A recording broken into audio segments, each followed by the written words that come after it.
Hello everyone, welcome back to another UFC video. And today we're going to be predicting UFC 323 Merab versus Yan 2. So, okay, let's get started with the main event. Merab versus Yan 2. And I think this one I fear this one is pretty obvious, you guys. Like Merab's going to win. I'm actually going to go out on a whim and I'm going to say Merab by finish. Probably submission in the third or fourth round, similar to what he did to O'Malley. And here's why. Listen, you've seen the first fight. We've all seen the first fight. I mean, I guess Jan was injured, so that's kind of why he didn't perform as well. But Merab dominated him. That's been his best performance, and he has been improving in his most recent fights. Like every time he had a rematch, he's beating the next guy better. Like he fought O'Malley. It was a relatively close fight, and then proceeded to rematch him, finish him. He's developing finishing instinct. Like at however old he is. How old is he? It doesn't even say the age on here. But he's developing finishing instinct at like 34, however old he is. Out of nowhere. Like he was rocking Corey Sandhagen on the feet. His striking's looking better, like beating the crap out of Corey Sandhagen on the feet. And then submitting O'Malley when this dude was the guy who never got finishes. It was just a decision merchant, holding people against the cage and kneeing to the thigh. Except in his most recent fights, he's just been going at it more, like going for submissions, going for like cracking people on the feet. He's better. Merab's been improving, and like Piotr Jan is good, but like here's the thing about Piotr Jan. Like he's a slow starter. He's someone who's like organized. He's all about like organized technical boxing, just trying to do good in like that technical aspect of the game. But Rob is just like a big chaotic car crash of a fighter. Like he's going to just blitz you with 3,000 takedowns in 2 seconds. And like what do you even do at that point? Like you can't like out technicality Merab. This guy has infinite level cardio. In order to beat Merab, you have to put him out cold. Like that's really the only thing. And Jan isn't going to do that. Jan doesn't have the power to just knock people out cold in one shot. Like Merab is probably just going to beat him better than he did last time because Merab is just way too chaotic for someone who's organized and technical like Jan. Like you can't be technical against Merab, and Jan's gonna try to be technical, and he's just gonna get like steamrolled. Like Merab's just gonna be too chaotic, too fast, too retarded, too blockheaded. So that's the first fight. Second fight, this fight, dude, this fight is a banger. I love Joshua Van. He's one of my favorite fighters. I think he's gonna beat Pantoja, probably by KO third round. I would. So this is kind of risky. This is an underdog. I think he's an underdog. Yeah, plus 195 underdog. But here's the thing about Van. He's so good at striking. Like Pantoja's really good. Not to take away from Pantoja because he's really good. And he's a good grappler and he has decent fight IQ, but we've seen Van defend takedowns so well. Like especially that Bruno Silva fight. I don't think Bruno Silva got like one, maybe he got like one or two takedowns, but they weren't like good takedowns. It was like, and then most of the time, Joshua Van would defend the takedown and then just knee him right in the face, just knee Bruno Silva right in the face. And it's like obviously Pantoja's a better grappler than Bruno Silva. Like that's goes without question. But here's the thing: Van is just so adaptable in his fights. Like he's great at striking. He's been improving every single fight. He's ridiculously active for how young he is. And like, okay, let's go back to the Brandon Royval fight. Like he was whooping Royval, and then Royval started to like kind of bring it back, and then Van is just so adaptable. Like he adapts in his fights so well. He downloads data, kind of like Piotr Jan, but like with actually better finishing instinct. Like he kind of loses. Like in his earlier fights, he was losing the first round of his fights, and then he would come back and just TKO him in the second round. After he downloads his data, he kind of realizes what he has to do, and he adapts. He adapts so well. Going back to the Brandon Royval fight, it was kind of getting close in the second and third round. And then he just started spamming like a knee stomp on Brandon Royval. We've never seen this dude do that before. He just adapted a new ability. He's like, okay, what am I? It's starting to get close up. Like, what am I gonna do? Just start spam kicking the shit out of his knee, and he just kicked the crap out of Royval's knee, and it was like dropping him with knee stomps. And like we've never even seen him do that before. And he just randomly decided, okay, new ability. We're unlocking this mid fight. Like he leveled up mid fight, bro. He's so adaptable. And it's like I don't know if that will work against Pantoja, like the knee stomp specifically, but I just mean like in a general sense, He's so adaptable with the way that he fights. He's probably going to lose the first round, maybe the second, but I just really see him coming back and just TKOing Pantoja, like counteracting the grappling. He's probably going to get taken down by the first few takedowns, but I just see him counteracting the grappling, and I see him being too much for Pantoja on the feet because Pantoja isn't the fastest. And Van is just ridiculously fast with his hands. He throws up weird kicks out of nowhere. He starts stomping your knee out of nowhere. Like, he's really good. And I see him getting that done. Brandon Moreno versus Tatsuro Taira. This is interesting. This one's a pick'em, I think. Yeah. I guess the odds are slightly in favor of Tatsuro Taira because it's more minus that way. But I want to pick Brandon Moreno by decision. Tatsuro Taira is good. I like Tatsuro Taira. And his grappling is, I would say, confidently, he has the best grappling in the flyweight division. I would say in a pure grappling, like MMA grappling, he'd do better than Pantoja.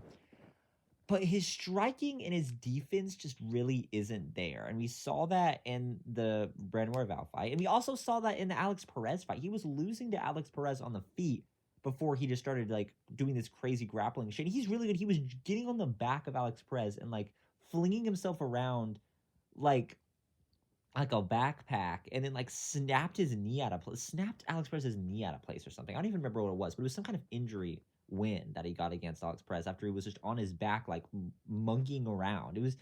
He's a really good grappler, and he did this similar shit to Royval. But here's the thing. I would say Royval and Brandon Moreno are on similar levels of striking. Like more like Royval beat him, but Brandon Moreno still looks really good when he was striking. Like, he beat the shit out of Amir Albazi. And Amir Albazi shouldn't even be in the top 5, but that's just a whole thing. But I would say that Moreno and Royval are on similar levels of striking, but I think Moreno has better grappling because Pantoja was just out grappling Royval so easily. Royval was just like kind of just giving up in the grappling exchange and just laying there in the fight against Pantoja. So it's like, I don't trust his grappling as much as I trust Moreno's. And it's like, Moreno doesn't have the best grappling, but I trust it more than I trust Royval's grappling. So I feel like if Royval was able to beat Taira, I don't think Taira's improved that much since his last fight, like Joshua Van has. And I feel like Moreno's going to be able to kind of counteract that grappling better than Royval did and be able to piece him up on the feet. That's just what I see happening. Maybe Tatsuro Taira's improved a lot. Maybe he's like leveled up, but I just don't really see that being the case. I feel like he's going to get outstruck on the feet, and Moreno's going to do a better job of counteracting the grappling, and it's going to be less close of a fight than the Royval fight. This is a banger. Weird matchmaking, especially for Cejudo's retirement fight, but this is a banger. Picking Talbot by decision. Now, here's the thing. I think they put Cejudo as an underdog in this fight, if I'm not mistaken. They did. I think this fight should be closer. I think this one should actually be a pick'em as well. But, because, okay, Talbot did lose to Barcelos. Let's actually look at his. He's not even on the fucking ESPN website. What is this piece of crap company, bro? He lost to Barcelos. And he was getting out grappled and he was getting smudged. But then, and you could obviously tell that grappling was his biggest weakness, especially like smudge heavy wrestling style when he fought against Barcelos. But then he fought against Lima. And I swear when he fought against Lima, it was like he leveled up like triple when he leveled up. Because he was doing great in the grappling, defending takedowns, scrambling. He had a very creative style where he was ending up in like weird positions of advantage against Lima. And Lima's like decent.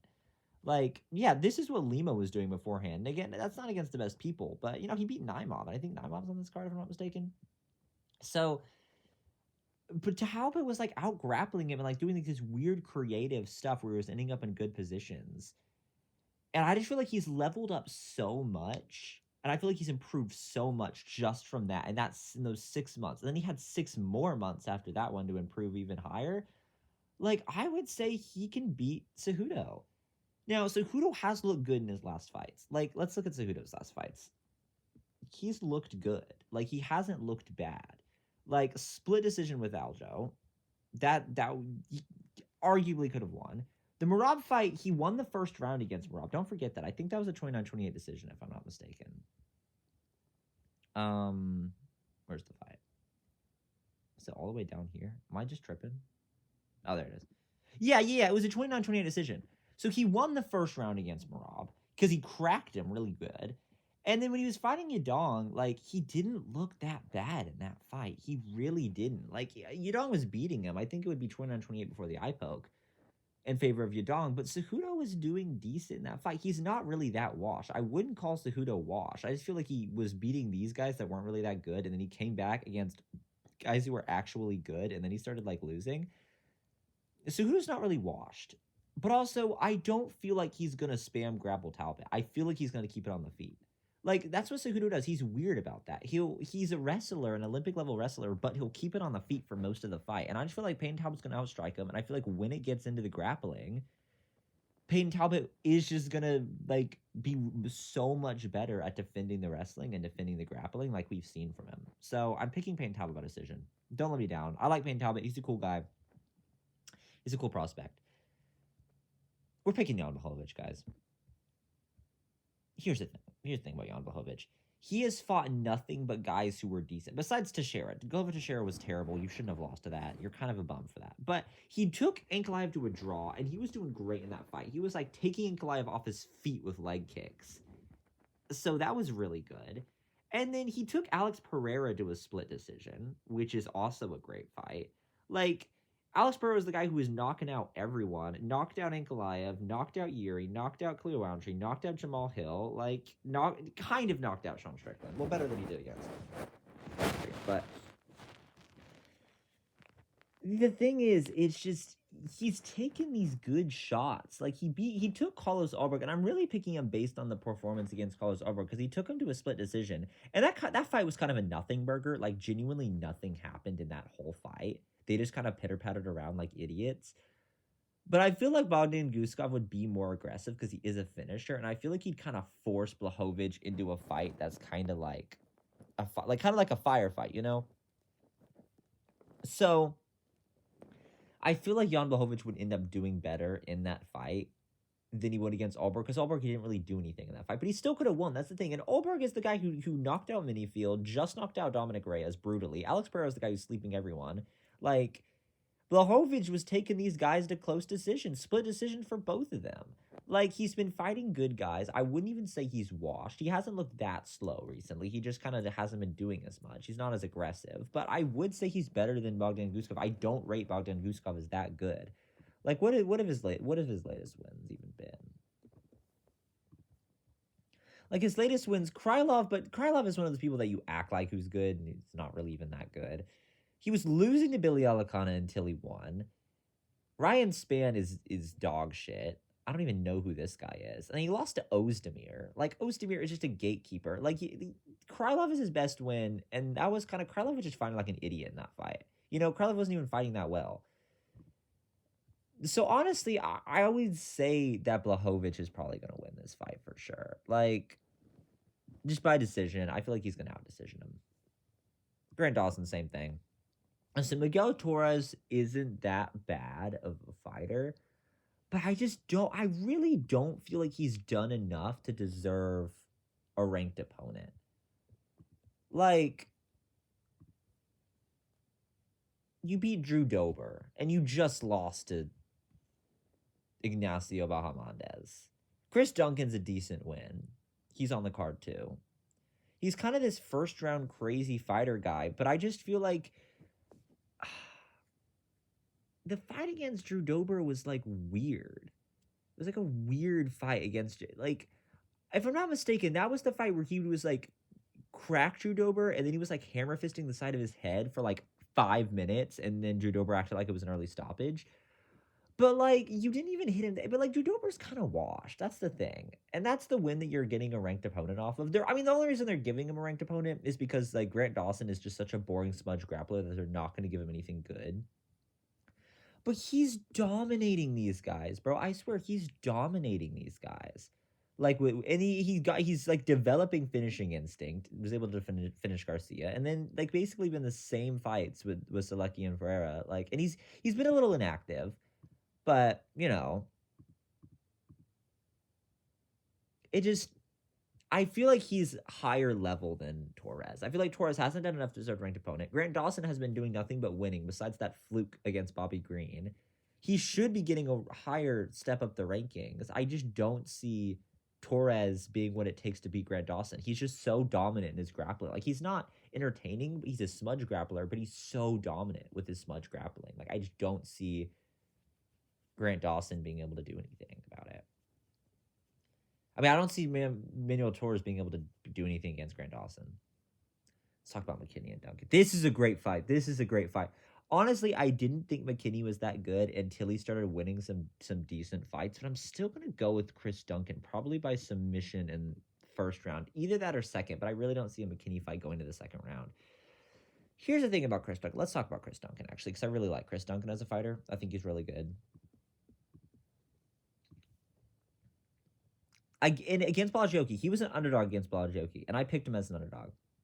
I don't think I'm going to pop it on the screen, but I picked him as an underdog against Balajoki, right? He goes out, gets beaten up pretty early, and then submits him. Similar thing against Vucinic. He was going back and forth, and then he gets a good submission. And then Rebecca, that was just an absolute war.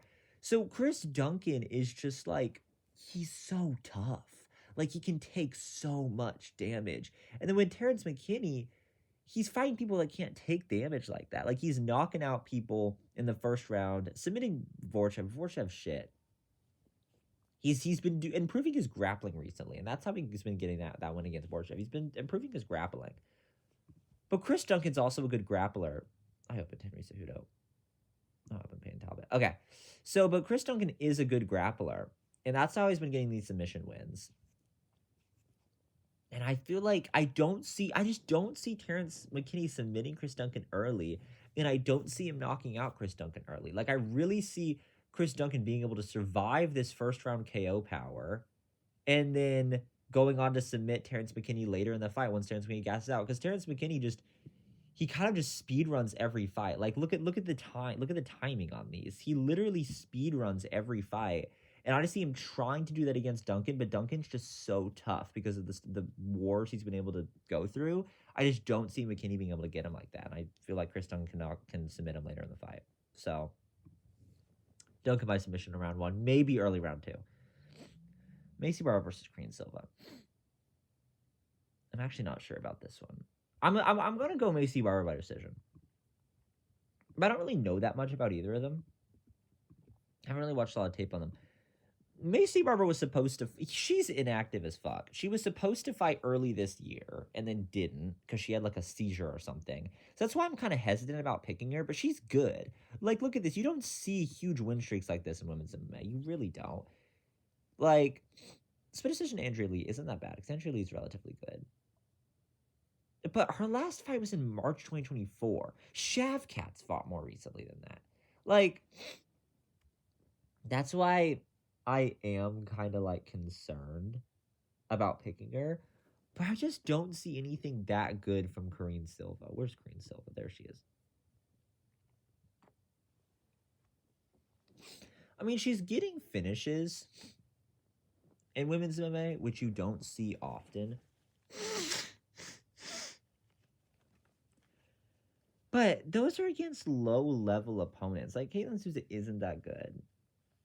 Deanne Barboza isn't that good. And that's not even a finish. She lost to Vivian Araujo. I don't know. I just don't feel like she's beating that high level of people. And I feel like Macy Barber kind of has. I feel like these 3 wins are probably better than anyone Korean Silva's ever beaten. But the thing is, Macy Barber's just ridiculously inactive, and that is what I'm worried about. She's inactive, and maybe she's just not as good right now. So, I don't know. I'm fin-sitting this. I could see Korean Silva win. But with Barber, I just feel like she just has better wins, and she's on a better win streak. Frestian versus Nazim Sadikov. No, actually, let's look at their records, because I'm not sure about this one yet. Let's look at Frestian.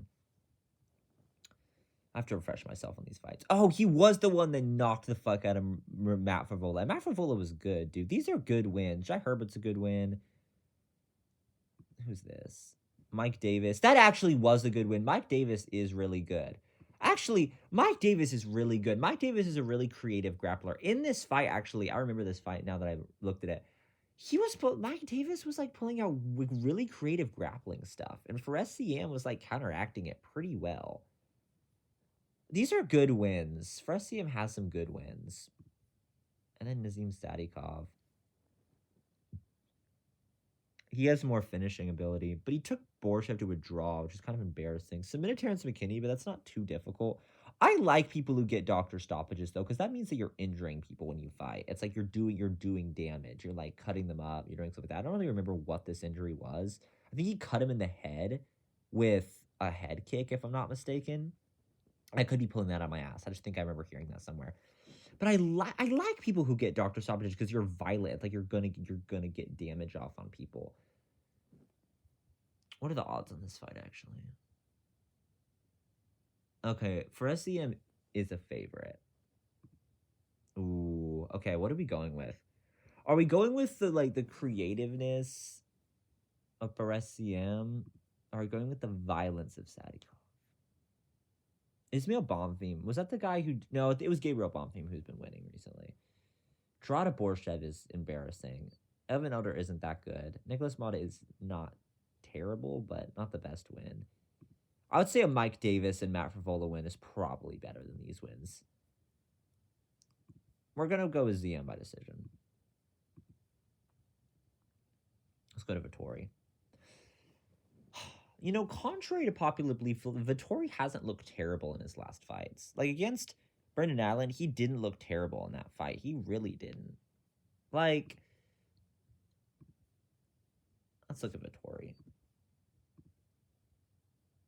He's lost a lot, but against people who are good. Roman Dolizzi isn't good, so it's like, okay, that's embarrassing. But he lost to Brendan Allen. Brendan Allen's good. Jared Cannonier's good. Whitaker's good.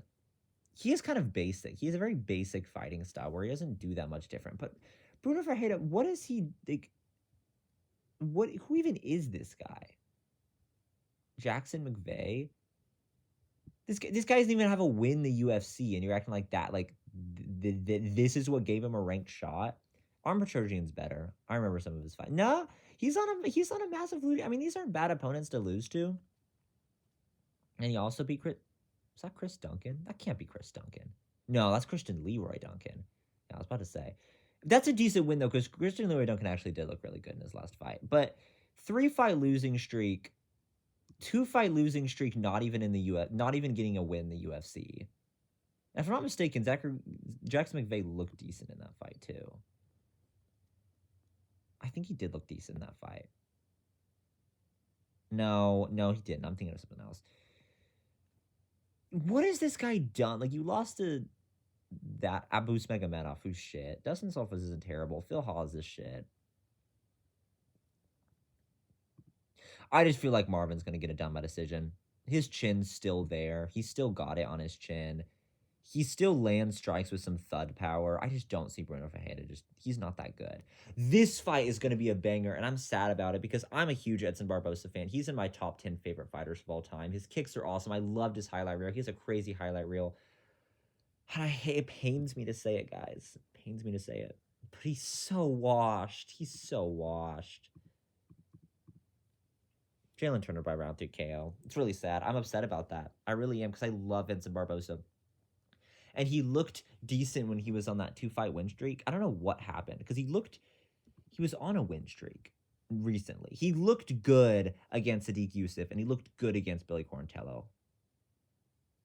Because he was still pulling out his signature spinning wheel kick. And then against Logan Murphy, he like KO'd him for half a second with an up kick, and then he like came back to life and he was like damaging him with kicks. It's like against Logan Murphy, every time he threw a really good kick, it was like damaging Logan Murphy and like hurting him and like pissing him off. It was like you could he get into the body with something once, and it like really got him. I think I remember that happening because I was really invested in that fight because I love Vincent Barbosa and I really wanted to continue his 3-fight win streak into a 3-fight win streak.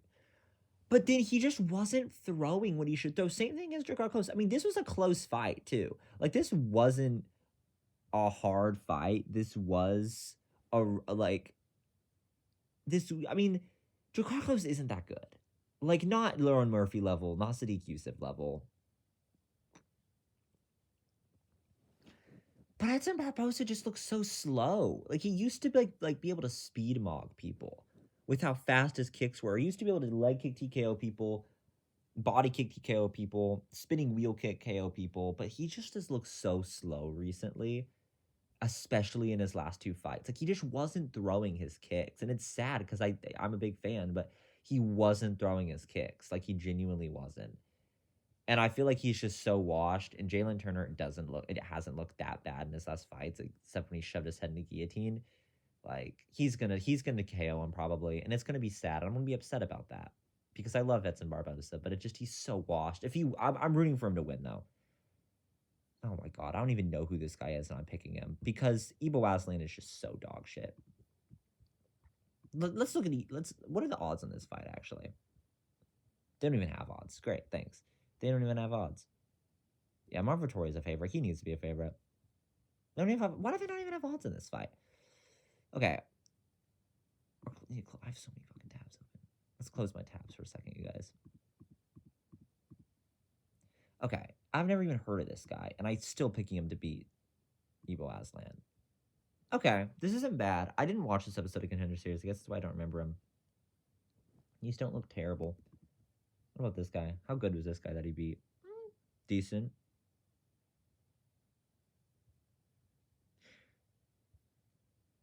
Muhammad Ali. Wasn't this an upset, if I'm not mistaken? I actually don't remember. I think I remember hearing about this fight.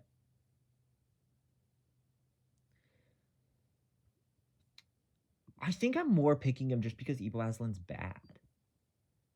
Like, why did you lose to Billy Anacona? This isn't terrible, but like none of these wins are that good. Like Anton Turkaj, like Rafael Sequeira, like those aren't good wins. And he did nothing in the Billy Anacona fight. That's the thing. This guy did nothing. He just sat there and just was just fine losing a decision. He was just getting outstruck by Billy Anacona and just was like okay with it. Like he just didn't do anything different in that fight. And I think I picked him in that fight. No, I think I picked Anacona. I don't remember. But he just didn't do anything in that fight. He just sat there and just was okay to lose a decision. And I feel like if you're a type of guy who's okay to lose a decision, and if you go up against a guy like this, you're gonna lose. Like I just feel like you're gonna lose against that. I'm picking him by KO in the first round. I just don't feel like Ibo Aslan's good. Mr. Dooley, oh my god. Turkali, he's terrible. And this is got a lot of the time when I call someone terrible, it comes from a performance where they just fucking do nothing. What are the things that like makes me so mad about UFC fighters is when they're obviously losing, but then they just don't change anything. They feel they're like content to lose. And that was Turkali against Sharabulit. He was just okay to lose that fight. That he took him to the third round. He was just sitting there being a punching bag, just like walking at this guy, just being okay to lose. Like he was getting outstruck, getting beaten up, and was just okay with it. And it's like, no, I'm not gonna pick you against anyone because you just were okay to lose a fight. This guy, he was kind of doing weird against Cody Brundage. I think Cody Brundage could have been winning that fight. But he had a lot of other good fights before that. And like Drakali's just not gonna do anything in that fight. He's just gonna stand there menacingly. Like he just doesn't do anything in his fights. He's just a punching bag. He's literally just so dog shit at fighting. Like he's not even that bad at fighting. He doesn't want to do anything. He just stands there like an idiot. And just gets punched. He's like okay to get punched in the face. Like, no, lock in, bro. Drakali's shit. I don't even know why he's in the UFC. Because he wanted to fight Sharp on short notice. But no, like, lock in, bro. I'm doing Malik by second round KO. Okay. You told you Naimon was on the card. What are the odds on this? They don't have odds. Marion Santos. Mohamed Naimov. This was the guy that took Nathaniel Wood to that weird decision, right? Yeah, okay, he cheated in that fight a bunch. But he's been decently active. Not really. Lost to Felipe Lima.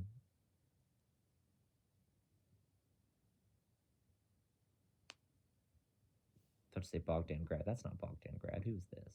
That is Bogdan Grad. I was thinking Bogdan Guskov. That's not a bad win, though. Because Bogdan Grad was looking good in his last fight. especially like, yeah, against who is that guy that he beat? The guy from like a week ago, for 2 weeks ago. Fuck, I already forgot his name. Wow. Okay, that's embarrassing. But anyways, he was beating that guy up until he lost. I don't think this guy's that good. Who is this guy? Can't hopefully. I mean, nah, that guy's not that bad. But like he was was cheating against Nathaniel Wood, and then he almost lost in that fight at the end. I think he almost got TKO'd in that fight. And then Marlon Santos, I don't think he's that good.